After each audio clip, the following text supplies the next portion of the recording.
Master William Horner came to our village to school when he was about 18 years old, tall, lank, straight-sided, and straight-haired, with a mouth of the most puckered and solemn kind. His figure and movements were those of a puppet cut out of shingle and jerked by a string, and his address corresponded very well with his appearance.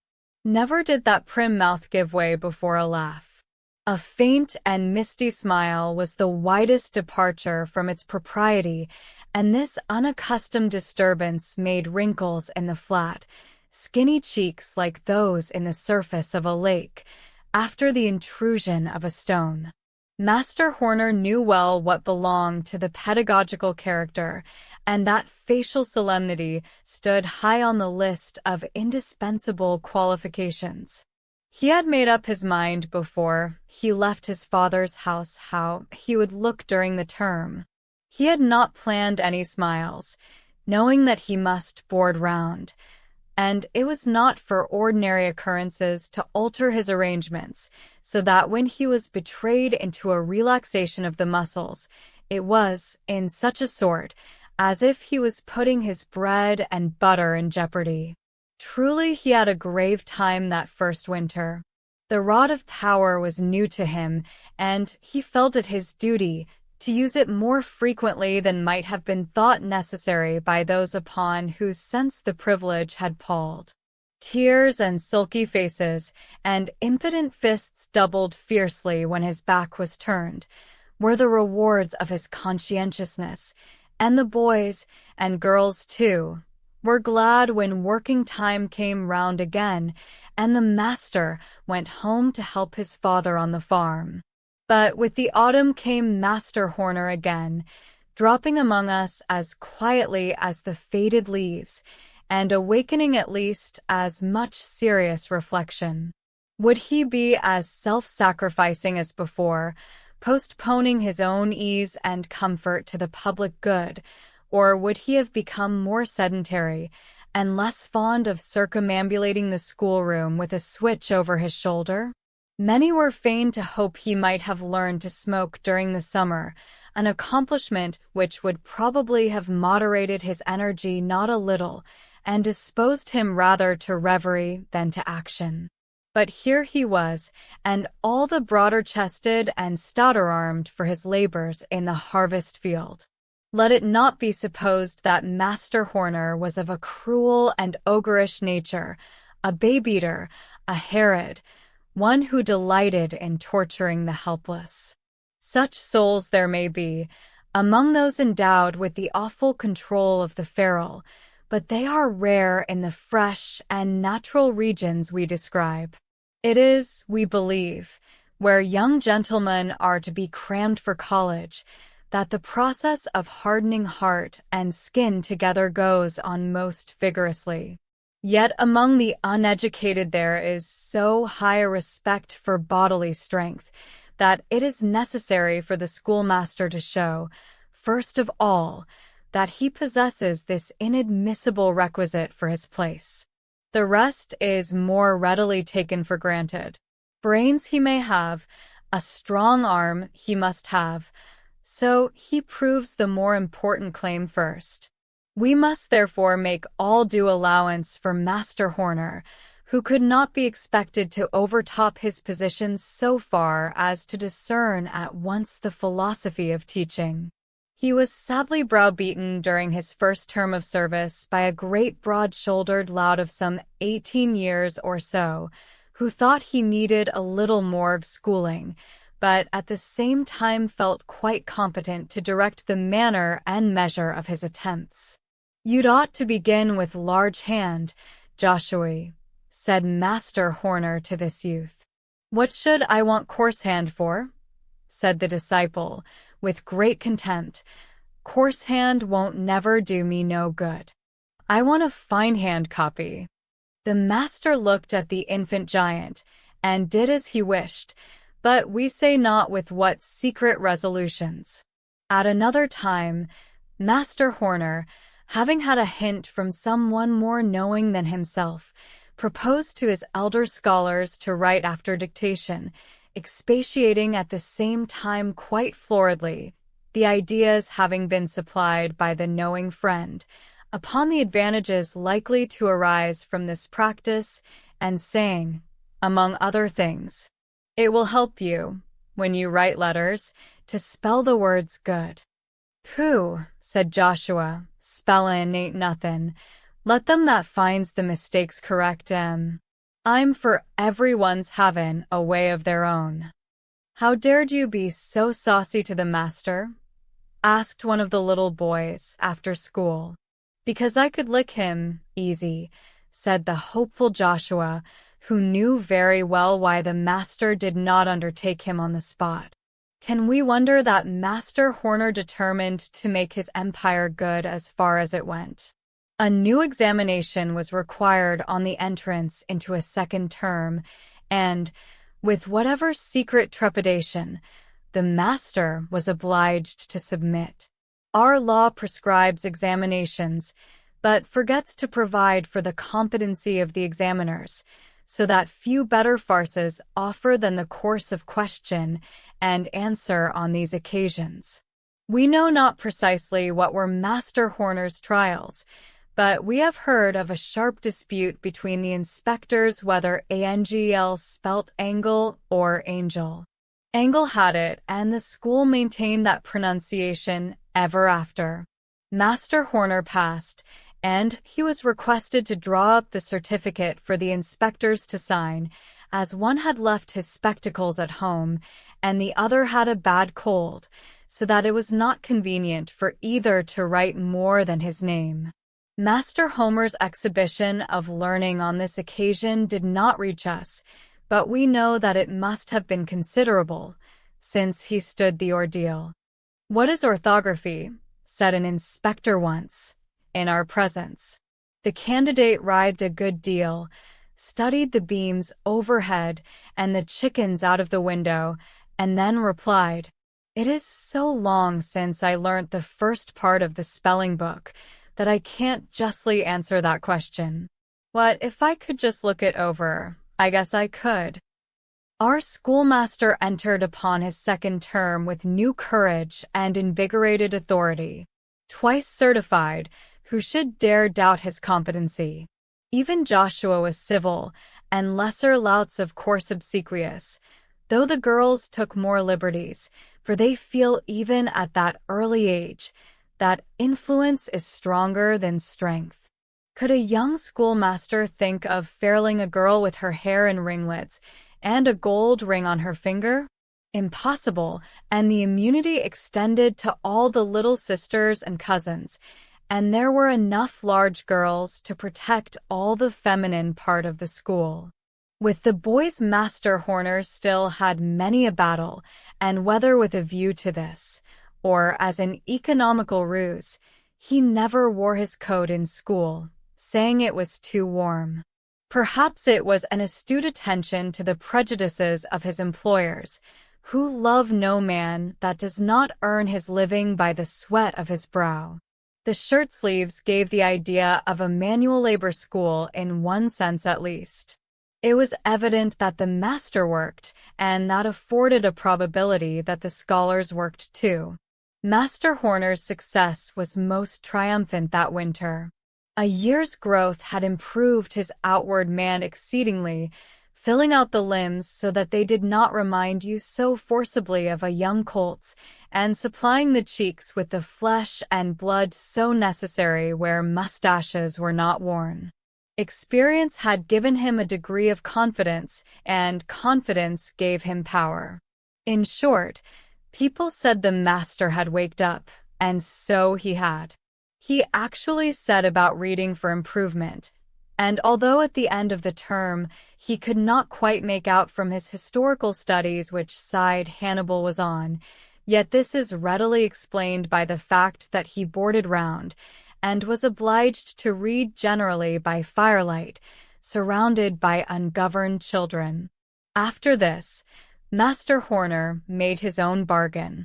When schooltime came round with the following autumn, and the teacher presented himself for a third examination, such a test was pronounced no longer necessary, and the district consented to engage him at the astounding rate of $16 a month, with the understanding that he was to have a fixed home, provided he was willing to allow $1 a week for it. Master Horner bethought him of the successive killing times and consequent donuts of the 20 families in which he had sojourned the years before, and consented to the exaction. Behold our friend now as high as district teacher can ever hope to be, his scholarship established, his home stationary and not revolving, and the good behavior of the community ensured by the fact that he, being of age, had now a farm to retire upon in case of any disgust. Master Horner was at once the preeminent beau of the neighborhood, spite of the prejudice against learning.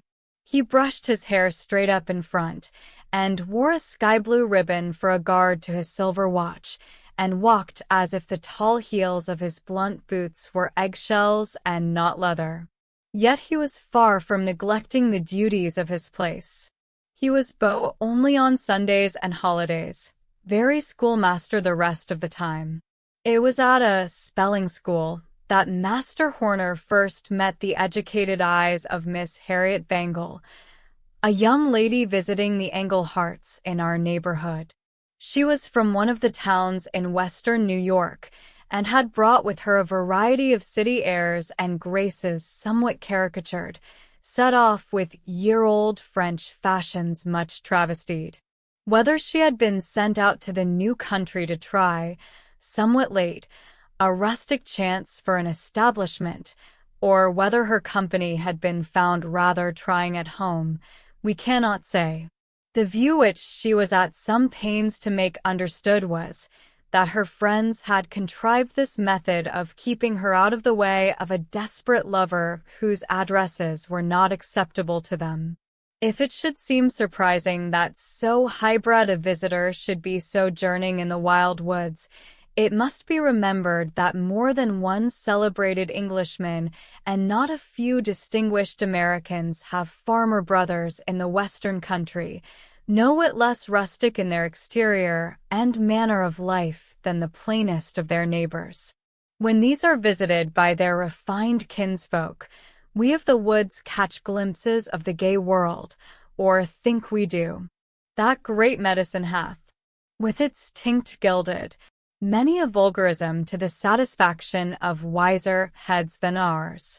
Miss Bangle's manner bespoke for her that high consideration which she felt to be her due. Yet she condescended to be amused by the rustics and their awkward attempts at gaiety and elegance, and, to say truth, few of the village merry-makings escaped her, though she wore always the air of great superiority. The spelling school is one of the ordinary winter amusements in the country. It occurs once in a fortnight, or so, and has power to draw out all the young people for miles round, arrayed in their best clothes and their holiday behavior. When all is ready, umpires are elected, and after these have taken the distinguished place usually occupied by the teacher, the young people of the school choose the 2 best scholars to head the opposing classes.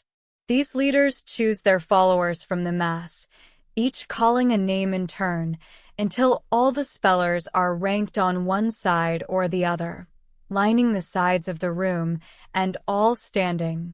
The schoolmaster, standing too, takes his spelling book, and gives a placid yet awe-inspiring look along the ranks, remarking that he intends to be very impartial, and that he shall give out nothing that is not in the spelling book.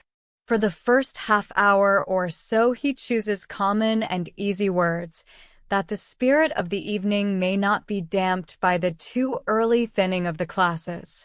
When a word is missed, the blunderer has to sit down and be a spectator only for the rest of the evening. At certain intervals, some of the best speakers mount the platform and speak a piece, which is generally as declamatory as possible. The excitement of this scene is equal to that afforded by any city spectacle whatever, and towards the close of the evening, When difficult and unusual words are chosen to confound the small number who still keep the floor, it becomes scarcely less than painful. When perhaps only one or two remain to be puzzled, the master, weary at last of his task, though a favorite one, tries by tricks to put down those whom he cannot overcome in fair fight. If among all the curious, useless, unheard of words which may be picked out of the spelling book, he cannot find one which the scholars have not noticed, he gets the last head down by some quip or catch. Bay will perhaps be the sound. One scholar spells it bay, another bay, while the master all the time means ba, which comes within the rule, being in the spelling book. It was on one of these occasions, as we have said, that Miss Bangle, having come to the spelling school to get materials for a letter to a female friend, first shone upon Mr. Horner. She was excessively amused by his solemn air and puckered mouth, and set him down at once as fair game.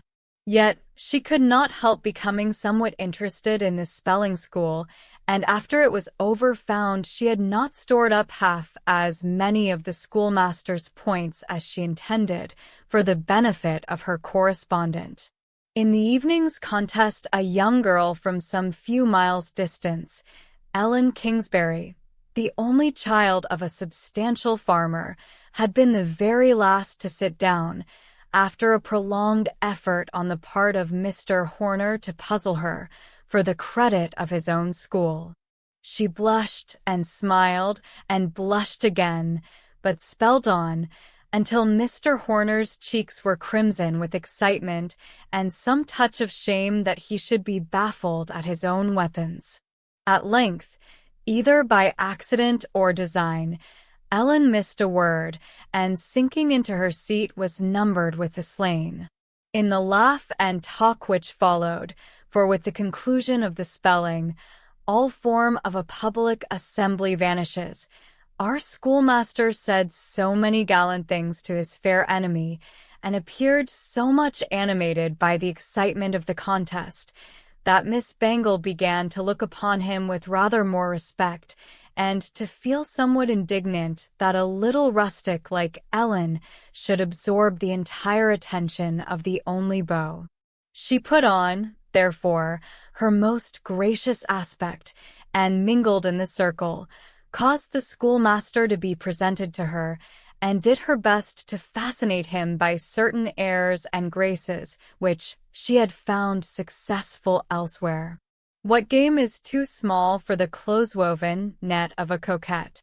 Mr. Horner quitted not the fair Ellen until he had handed her into her father's sleigh, and he then wended his way homewards, never thinking that he ought to have escorted Miss Bangle to her uncle's, though she certainly waited a little while for his return.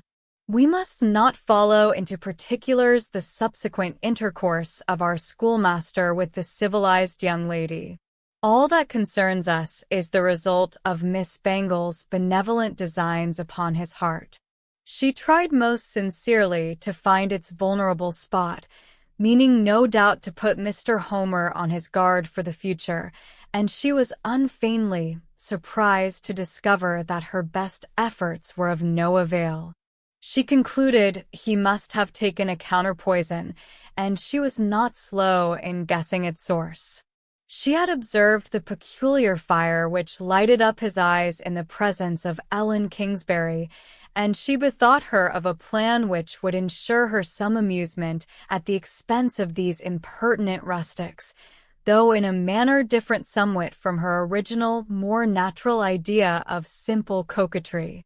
A letter was written to Master Horner, purporting to come from Ellen Kingsbury, worded so artfully that the schoolmaster understood at once that it was intended to be a secret communication, though its ostensible object was an inquiry about some ordinary affair.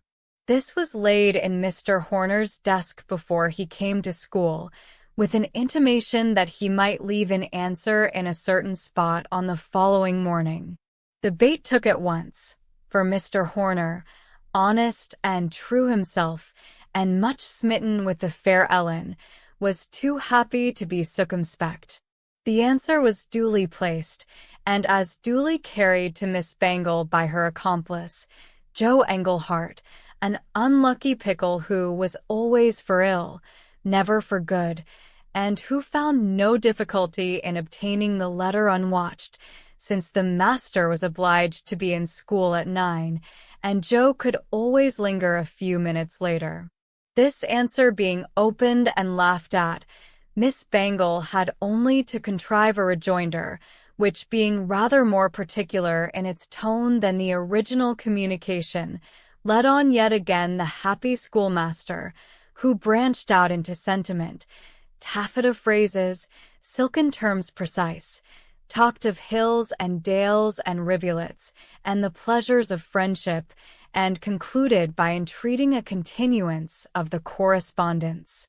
Another letter and another, every one more flattering and encouraging than the last, almost turned the sober head of our poor master, and warmed up his heart so effectually that he could scarcely attend to his business. The spelling schools were remembered, however, and Ellen Kingsbury made one of the merry company, but the latest letter had not forgotten to caution Mr. Horner not to betray the intimacy, so that he was in honor bound to restrict himself to the language of the eyes hard as it was to forbear the single whisper for which he would have given his very dictionary. So, their meeting passed off without the explanation which Miss Bangle began to fear would cut short her benevolent amusement. The correspondence was resumed with renewed spirit and carried on until Miss Bangle, though not overburdened with sensitiveness, began to be a little alarmed for the consequences of her malicious pleasantry. She perceived that she herself had turned schoolmistress, and that Master Horner, instead of being merely her dupe, had become her pupil too, for the style of his replies had been constantly improving, and the earnest and manly tone which he assumed promised anything but the quiet, sheepish pocketing of injury and insult, upon which she had counted. In truth, there was something deeper than vanity in the feelings with which he regarded Ellen Kingsbury. The encouragement which he supposed himself to have received threw down the barrier which his extreme bashfulness would have interposed between himself and anyone who possessed charms enough to attract him, and we must excuse him if, in such a case, he did not criticize the mode of encouragement, but rather grasped eagerly the proffered good without a scruple, or one which he would own to himself. As to the propriety with which it was tendered, he was as much in love as a man can be, and the seriousness of real attachment gave both grace and dignity to his once awkward diction. The evident determination of Mr. Horner to come to the point of asking Papa brought Miss Bangle to a very awkward pass. She had expected to return home before matters had proceeded so far, but being obliged to remain some time longer, she was equally afraid to go on and to leave off, a denouement being almost certain to ensue in either case. Things stood thus when it was time to prepare for the grand exhibition which was to close the winter's term. This is an affair of too much magnitude to be fully described in the small space yet remaining in which to bring out our veracious history. It must be slubbered o'er in haste, its important preliminaries left to the cold imagination of the reader, its fine spirit perhaps evaporating for want of being embodied in words. We can only say that our master, whose school life was to close with the term, labored as man never before labored in such a cause, resolute to trail a cloud of glory after him when he left us. Not a candlestick nor a curtain that was attainable, either by coaxing or bribery, was left in the village. Even the only piano, that frail treasure, was whiled away and placed in one corner of the rickety stage. The most splendid of all the pieces in the Columbian orator, the American speaker, but we must not enumerate. In a word, the most astounding and pathetic specimens of eloquence within ken of either teacher or scholars had been selected for the occasion, and several young ladies and gentlemen, whose academical course had been happily concluded at an earlier period, either at our own institution or at some other, had consented to lend themselves to the parts and their choicest decorations. For the properties of the dramatic portion of the entertainment. Among these last was pretty Ellen Kingsbury, who had agreed to personate the Queen of Scots in the garden scene from Schiller's tragedy of Mary Stuart, and this circumstance accidentally afforded Master Horner the opportunity he had so long desired of seeing his fascinating correspondent without the presence of peering eyes. A dress rehearsal occupied the afternoon before the day of days, and the pathetic expostulations of the lovely Mary. Mine all doth hang, my life, my destiny, upon my words, upon the force of tears. Aided by the long veil, and the emotion which sympathy brought into Ellen's countenance, proved too much for the enforced prudence of Master Horner. When the rehearsal was over, and the heroes and heroines were to return home, it was found that, by a stroke of witty invention not new in the country, the harness of Mr. Kingsbury's horses had been cut in several places, his whip hidden, his buffalo skins spread on the ground, and the sleigh turned bottom upwards on them. This afforded an excuse for the master's borrowing a horse and sleigh of somebody, and claiming the privilege of taking Miss Ellen home, while her father returned with only Aunt Sally and a great bag of bran from the mill, companions about equally interesting. Here, then, was the golden opportunity so long wished for. Here was the power of ascertaining at once what is never quite certain until we have heard it from warm, living lips, whose testimony is strengthened by glances in which the whole soul speaks or seems to speak. The time was short, for the sleighing was but too fine, and Father Kingsbury, having tied up his harness and collected his scattered equipment, was driving so close behind that there was no possibility of lingering for a moment. Yet many moments were lost before Mr. Horner, very much in earnest and all unhackneyed in matters of this sort, could find a word in which to clothe his newfound feelings. The horse seemed to fly. The distance was half past, and at length, in absolute despair of anything better, he blurted out at once what he had determined to avoid, a direct reference to the correspondence. A game at cross-purposes ensued. Exclamations and explanations, and denials and apologies filled up the time which was to have made Master Horner so blessed. The light from Mr. Kingsbury's windows shone upon the path, and the whole result of this conference, so longed for, was a burst of tears from the perplexed and mortified Ellen, who sprang from Mr. Horner's attempts to detain her, rushed into the house without vouchsafing him a word of adieu, and left him standing, no bad personification of Orpheus, after the last hopeless flitting of his Eurydice. "Won't you light, master?" said Mr. Kingsbury. "Yes, no. Thank you, good evening," stammered poor Master Horner, so stupefied that even Aunt Sally called him a dummy. The horse took the sleigh against the fence, going home, and threw out the master, who scarcely recollected the accident, while to Ellen the issue of this unfortunate drive was a sleepless night, and so high a fever in the morning that our village doctor was called to Mr. Kingsbury's before breakfast. Poor Master Horner's distress may hardly be imagined.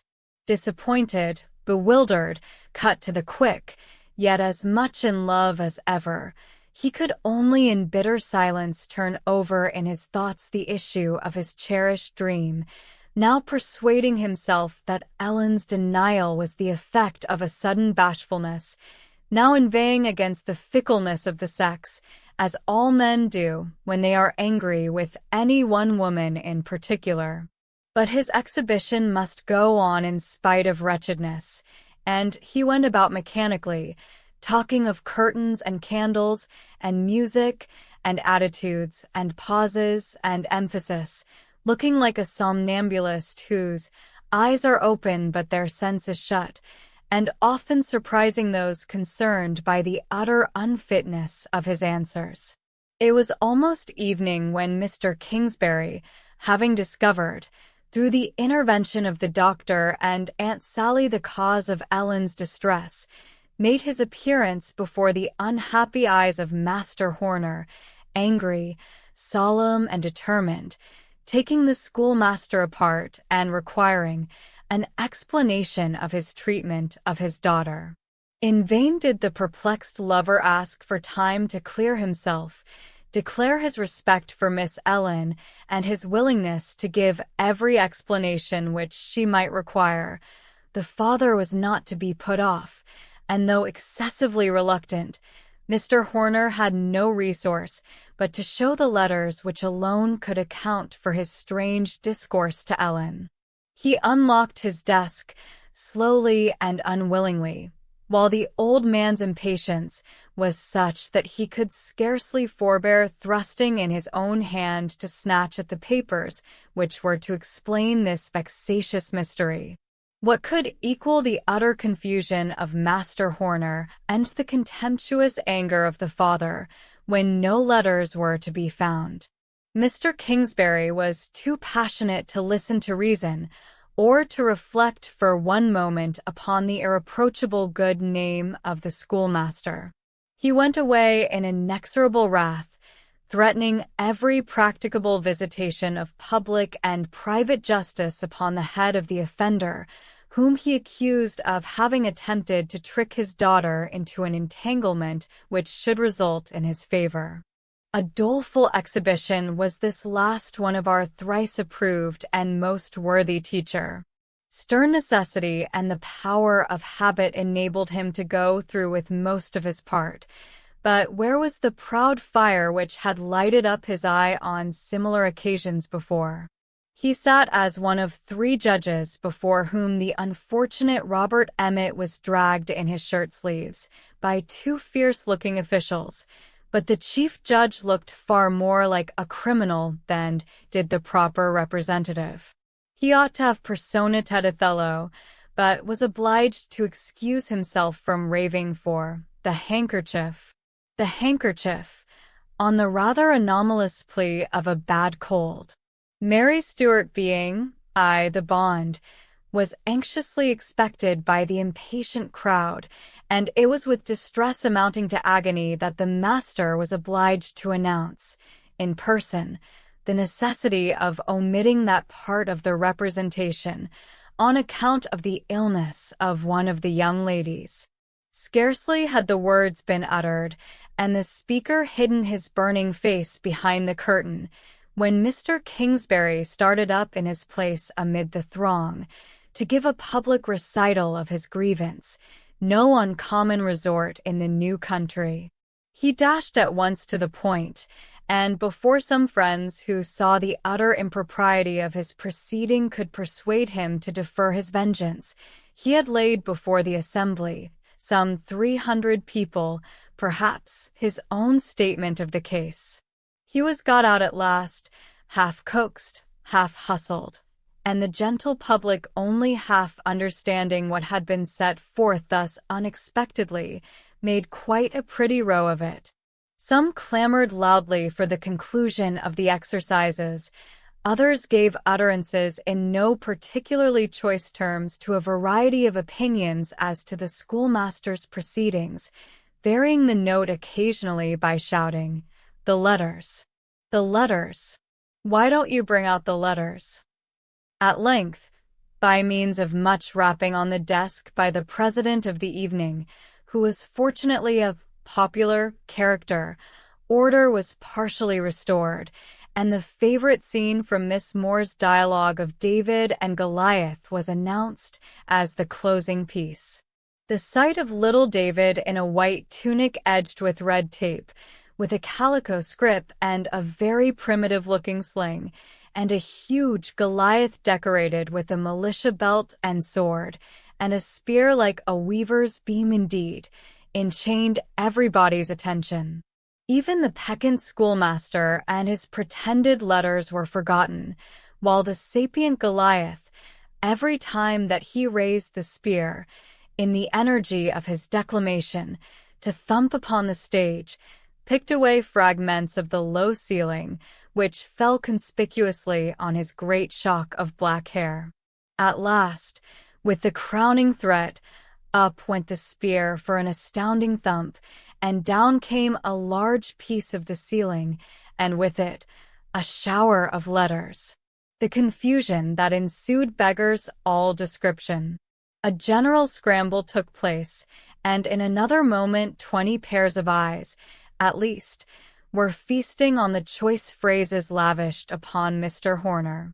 Miss Bangle had sat through the whole previous scene, trembling for herself, although she had, as she supposed, guarded cunningly against exposure. She had needed no prophet to tell her what must be the result of a tête-à-tête between Mr. Horner and Ellen, and the moment she saw them drive off together, she induced her imp to seize the opportunity of abstracting the whole parcel of letters from Mr. Horner's desk, which he did by means of a sort of skill which comes by nature to such goblins, picking the lock by the aid of a crooked nail, as neatly as if he had been born within the shadow of the tombs. But magicians sometimes suffer severely from the malice with which they have themselves inspired their familiars. Joe Englehart, having been a convenient tool thus far, thought it quite time to torment Miss Bangle a little. So, having stolen the letters at her bidding, he hid them on his own account, and no persuasions of hers could induce him to reveal this important secret, which he chose to reserve as a rod in case she refused him some intercession with his father, or some other accommodation, rendered necessary by his mischievous habits. He had concealed the precious parcels in the unfloored loft above the schoolroom, a place accessible only by means of a small trapdoor without staircase or ladder, and here he meant to have kept them while it suited his purposes, but for the untimely intrusion of the weaver's beam. Miss Bangle had sat through all, as we have said, thinking the letters safe, yet vowing vengeance against her confederate for not allowing her to secure them by a satisfactory conflagration, and it was not until she heard her own name whispered through the crowd that she was awakened to her true situation. The sagacity of the low creatures whom she had despised showed them at once that the letters must be hers, since her character had been pretty shrewdly guessed, and the handwriting wore a more practiced air than is usual among females in the country. This was first taken for granted, and then spoken of as an acknowledged fact. The assembly moved like the heavings of a troubled sea. Everybody felt that this was everybody's business. "Put her out," was heard from more than one rough voice near the door, and this was responded to by loud and angry murmurs from within. Mr. Englehart, not waiting to inquire into the merits of the case in this scene of confusion, hastened to get his family out as quietly and as quickly as possible, but groans and hisses followed his niece as she hung half-fainting on his arm, quailing completely beneath the instinctive indignation of the rustic public. As she passed out, a yell resounded among the rude boys about the door, and she was lifted into a sleigh, insensible from terror. She disappeared from that evening, and no one knew the time of her final departure for the East. Mr. Kingsbury, who is a just man when he is not in a passion, made all the reparation in his power for his harsh and ill-considered attack upon the master, and we believe that functionary did not show any traits of implacability of character. At least he was seen, not many days after, sitting peaceably at tea with Mr. Kingsbury, Aunt Sally, and Miss Ellen, and he has since gone home to build a house upon his farm. And people do say that after a few months more, Ellen will not need Miss Bangle's intervention if she should see fit to correspond with the schoolmaster.